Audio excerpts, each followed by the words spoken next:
ear-to-ear whispered book reading of The Murder on the Links.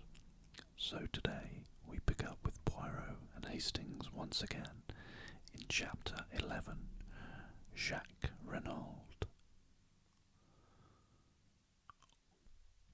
What the next development of the conversation would have been, I cannot say, for at that moment the door was thrown violently open, and a tall young man strode into the room.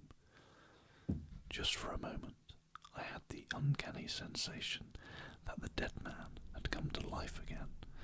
Then I realized that this dark head was untouched with grey, and that, in point of fact, it was a mere boy who now burst in among us with so little ceremony. He went straight to Mrs. Renauld with an impetuosity that took no heed of the presence of others. "Mother!"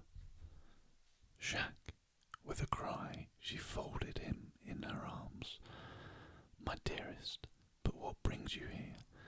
You were to sail on the Anzora from Cherbourg 2 days ago." Then, suddenly recalling to herself the presence of others, she turned with a certain dignity. "My son, monsieur." "Ah," said Monsieur Hortet, acknowledging the young man's bow, "so you did not sail on the Anzora?" "No, monsieur. As I was about to explain, the Anzora was detained 24 hours through engine trouble. I should have sailed last night instead of the night before, but happening to buy an evening paper, I saw in it an account of the awful tragedy that had befallen us." His voice broke, and the tears came into his eyes. "My poor father, my poor, poor father." Staring at him like one in a dream, Mrs. Renauld repeated, "So, you did not sail?" And then, with a gesture of infinite weariness, she murmured as though to herself, "After all, it does not matter now." "Sit down, Monsieur Renauld, I beg of you," said Monsieur Hortet, indicating a chair. "My sympathy for you is profound. It must have been a terrible shock to you to learn the news as you did. However, it is most fortunate that you were prevented from sailing.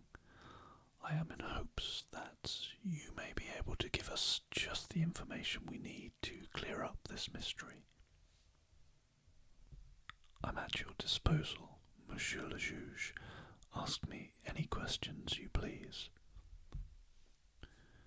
"To begin with, I understand that this journey was being undertaken at your father's request." "Quite so, Monsieur le Juge. I received a telegram bidding me to proceed without delay to Buenos Aires, and from thence, via the Andes to Valparaiso, and on to Santiago." "Ah, and the object of this journey?" "I have no idea, Monsieur le Juge." "What?" "No. See, here in this telegram." The magistrate took it and read it aloud. "Proceed immediately. Cherbourg, embark Anzora, sailing tonight. Buenos Aires, ultimate destination, Santiago. Further instructions will await you. Buenos Aires, do not fail. Matter is of utmost importance. Renauld."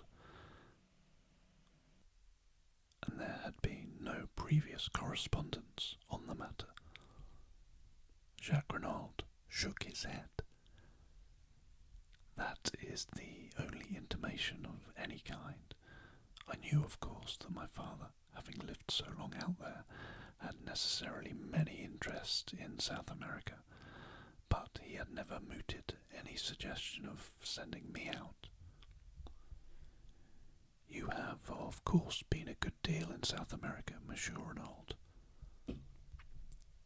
"I was there as a child, but I was educated in England and spent most of my holidays in that country, So I really know far less of South America than might be supposed. You see, the war broke out when I was 17. You served in the English Flying Corps, did you not? Yes, Monsieur le Juge. Monsieur Hortet nodded his head and proceeded with his inquiries along the, by now, well-known lines. In response, Jacques Renauld declared definitely that he knew nothing of any enmity his father might have incurred in the city of Santiago or elsewhere in the South American continent, that he had noticed no change in his father's manner of late, and that he had never heard him refer to a secret. He had regarded the mission to South America as connected with business interests.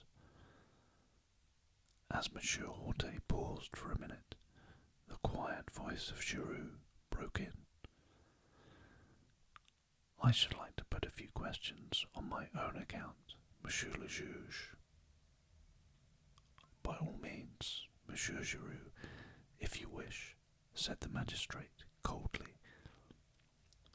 Giroux edged his chair a little nearer to the table. Were you on good terms with your father, Monsieur Renauld? Certainly I was, returned the lad haughtily.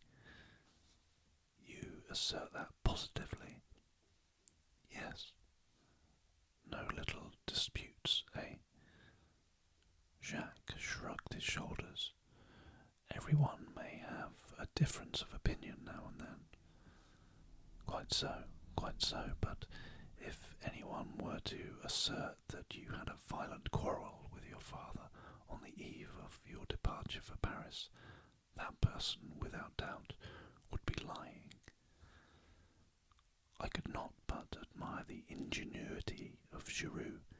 His boast, I know everything, had been no idle one. Jacques Renauld was clearly disconcerted by the question. We did have an argument, he admitted. Ah, an argument. In the course of that argument did you use this phrase? When you are dead, I can do as I please. I may have done, muttered the other. I don't know. In response to that, did your father say, but I am not dead yet? To which you responded, I wish you were. The boy made no answer. His hands fiddled nervously with the things on the table in front of him. I must request an answer, please, Monsieur Renauld, said Giroux sharply. With an angry exclamation, the boy swept a heavy paper knife onto the floor. What does it matter? You may as well know. Yes, I did quarrel with my father. I dare say I said all of those things. I was so angry, I cannot even remember what I said. I was furious. I could almost have killed him at that moment. There, make the most of that. He leant back in his chair, flushed and defiant. Giroux smiled, then, moving his chair back a little, said, That is all. You would, without doubt, prefer to continue the interrogatory, Monsieur le Juge. Ah, yes, exactly, said Monsieur Hortet. And what was the subject of your quarrel? I decline to state. Monsieur Hortet sat up in his chair. Monsieur Renauld, it is not permitted to trifle with the law, he thundered. What was the subject of your quarrel? Young Renauld remained silent, his boyish face sullen and overcast, but another voice spoke, imperturbable and calm, the voice of Hercule Poirot. I will inform you, if you like, Monsieur le Juge. You know. Certainly I know. The subject of the quarrel was Mademoiselle Marthe de Broglie. Renauld sprang round, startled. The magistrate leaned forward. "Is this so, monsieur?" Jacques Renauld bowed his head. "Yes," he admitted. "I love Mademoiselle de Broglie, and I wish to marry her."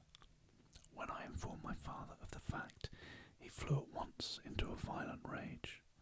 Naturally, I could not stand hearing the girl I loved insulted, and I too lost my temper. Monsieur Hortet looked across at Mrs. Renauld. "You were aware of this attachment, madame?" "I feared it," she replied simply. "Mother," cried the boy, "you too. Martha is as good as she is beautiful. What can you have against her?" "I have nothing against Mademoiselle de Broglie in any way, but I should prefer you to marry an English woman, or, if a French woman, not one who has a mother of doubtful antecedents." Her rancour against the older woman showed plainly in her voice, and I could well understand that it must have been a bitter blow for her when her only son showed signs of falling in love with the daughter of her rival. Mrs. Renauld continued, addressing the magistrate. "I ought perhaps to have spoken to my husband on the subject, but I hoped that it was only a boy and girl flirtation which would blow over all the quicker if no notice was taken of it. I blame myself now for my silence, but my husband, as I told you, had seemed so anxious and careworn, different altogether from his normal self, that I was chiefly concerned not to give him any additional worry." Monsieur Hortet nodded. "When you informed your father of your intentions towards Mademoiselle de Broglie," he resumed, "he was surprised. He seemed completely taken aback. Then he ordered me peremptorily to dismiss any such idea from my mind. He would never give his consent to such a marriage. Nettled, I demanded what he had against Mademoiselle de Broglie. To that, he could give no satisfactory reply, but spoke in slighting terms of the mystery surrounding the lives of the mother and daughter. I answered that I was marrying Martha and not her antecedents, but he shouted me down with a peremptory refusal to discuss the matter in any way. The whole thing must be given up. The injustice and high-handedness of it all maddened me, especially since he himself always seemed to go out of his way to be attentive to the de Broglies, and was always suggesting that they should be asked to the house. I lost my head, and we quarrelled in earnest. My father reminded me that I was entirely dependent on him, and it must have been in answer to that I made the remark about doing as I pleased after his death. Poirot interrupted with a quick question. "You were aware, then, of the terms of your father's will?" "I knew that he had left half his fortune to me, the other half in trust for my mother to come to me at her death," replied the lad. "Proceed with your story," said the magistrate. "After that, we shouted at each other in sheer rage until I suddenly realized that I was in danger of missing my train to Paris. I had to run for the station, still in a white heat of fury. However, once well away, I calmed down. I wrote to Martha, telling her what had happened, and her reply soothed me still further. She pointed out be steadfast, and any opposition was bound to give way at last. Our affection for each other must be tried and proved, and when my parents realized that it was no light infatuation on my part, they would doubtless relent towards us. Of course, to her, I had not dwelt on my father's principal objection to the match. I soon saw that I should do my cause no good by violence. My father wrote me several letters to Paris, affectionate in tone, and which did not refer to our disagreement or its cause, and I replied in the same strain. "You can produce those letters, eh?" said Giroux. "I did not keep them." "No matter," said the detective. Renauld looked at him for a moment, but the magistrate was continuing with his questions. "To pass to another matter, are you acquainted with the name of Devine, Monsieur Renauld?" "Devine," said Jack. "Devine." He leant forward and slowly picked up the paper knife he had swept from the table. As he lifted his head, his eyes met the watching ones of Giroux. "Devine? No, I can't say I am." "Will you read this letter, Monsieur Renauld, and tell me if you have any idea as to who the person was who addressed it to your father?" Jacques Renauld took the letter and read it through, the colour mounting his face as he did so. "Addressed to my father." The emotion and indignation in his tones were evident. "Yes, we found it in the pocket of his coat." "Does—" He hesitated, throwing the merest fraction of a glance towards his mother. The magistrate understood. "As yet, no. Can you give us any clue as to the writer?" "I have no idea whatsoever." Monsieur Hortet sighed. "A most mysterious case. Ah, well, I suppose we can now rule out the letter altogether. What do you think, Monsieur Giroux? It does not seem to lead us anywhere." "It certainly does not," agreed the detective with emphasis. "And yet," sighed the magistrate, "it promised at the beginning to be such a beautiful and simple case." He caught Mrs. Renaud's eyes and blushed in immediate confusion. "Ah, yes," he coughed, turning over the papers on the table. "Let me see, where were we? Oh, the weapon. I fear this may give you a pain, Monsieur Renauld. I understand it was a present from you to your mother. Very sad, very distressing." Jacques Renauld leaned forward. His face, which had flushed during the perusal of the letter, was now deadly white. "Do you mean that it was an aeroplane wire paper cutter that my father was killed? But it's impossible, a little thing like that." "Alas, Monsieur Renauld, it is only too true. An ideal little tool, I fear, sharp and easy to handle." "Where is it? Can I see it? Is it still in the body?" "Oh, no, it has been removed. You would like to see it, to make sure. It would be as well, perhaps, though Madame has already identified it. Still, Monsieur Bex, might I trouble you?" "Certainly, Monsieur le Juge. I will fetch it immediately." "Would it not be better to take Monsieur Renauld to the shed?" suggested Giroux smoothly. "Without doubt he would wish to see his father's body."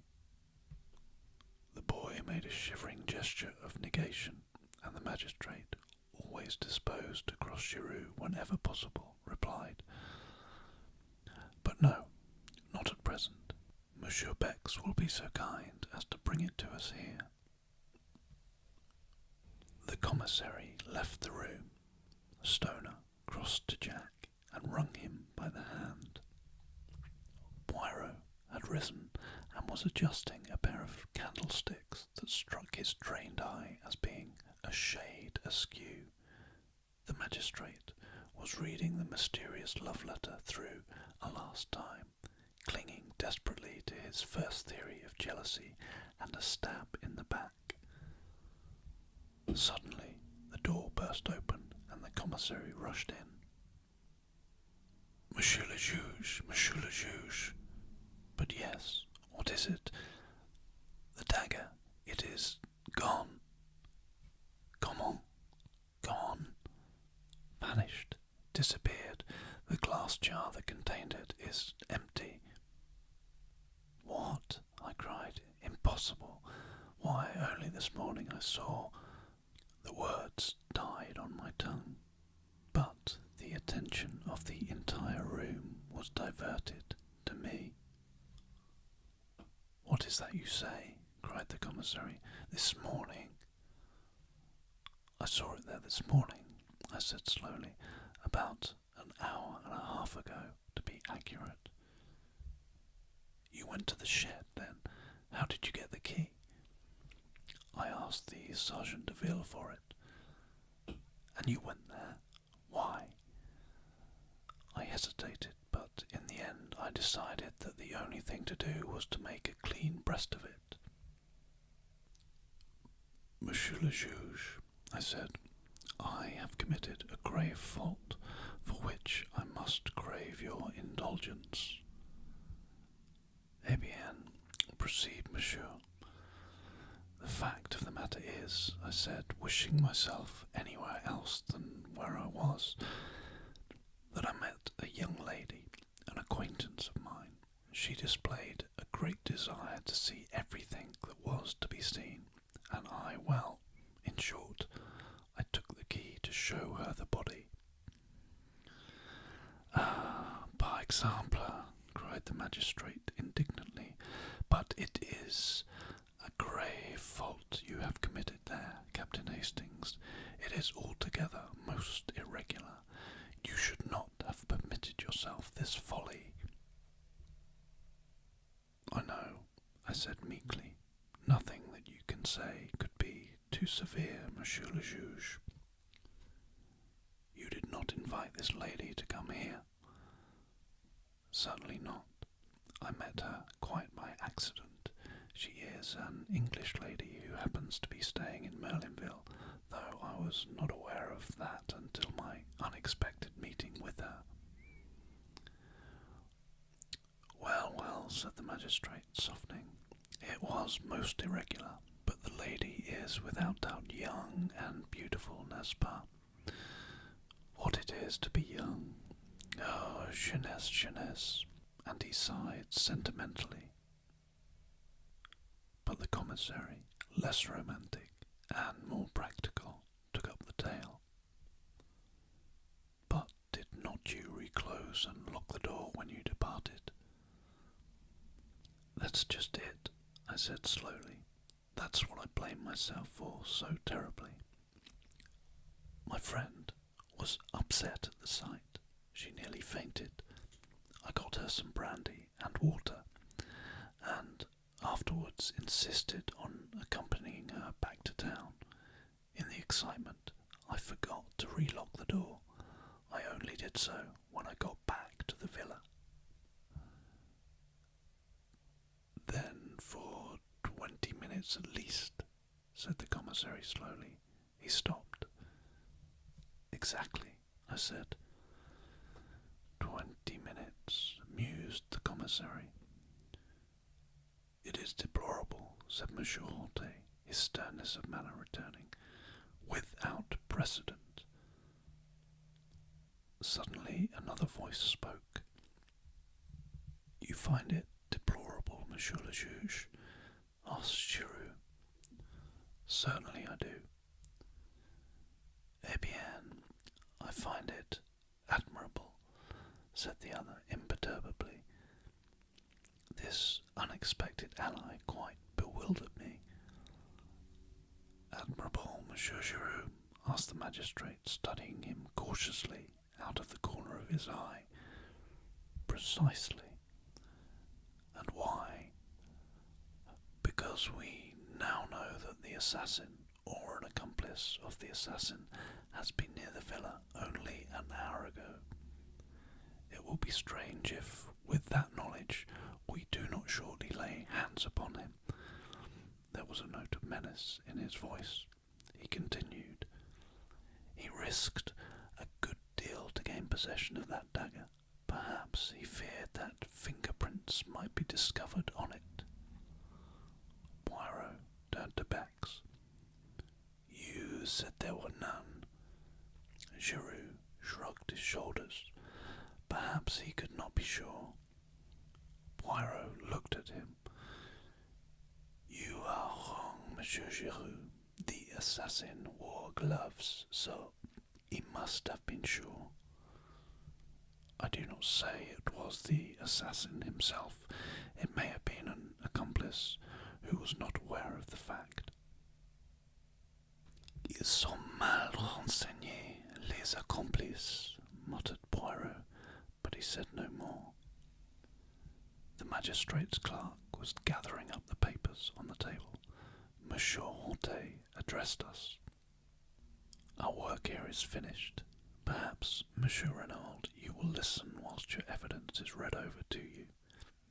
I have purposely kept all proceedings as informal as possible. I have been called original in my methods, but I maintain that there is much to be said for originality. The case is now in the clever hands of the renowned Monsieur Giroux.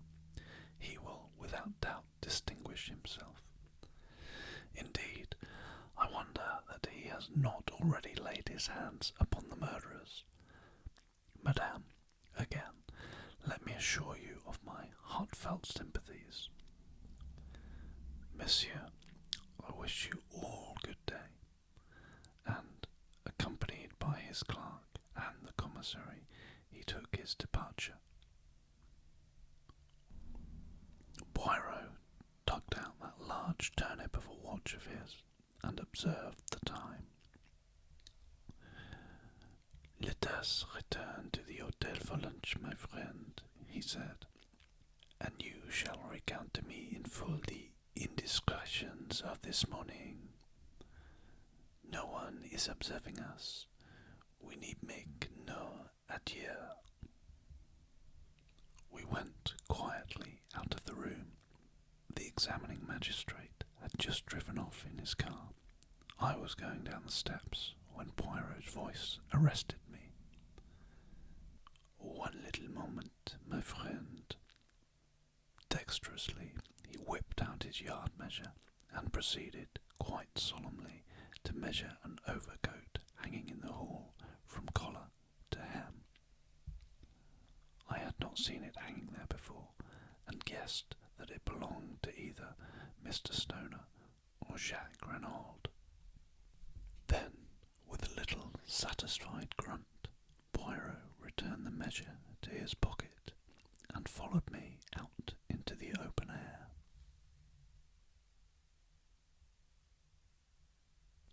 So, that concludes Chapter 11 of The Murder on the Links. I do hope you've enjoyed listening to this reading. Please join me back here soon for part 12. But in the meantime, stay relaxed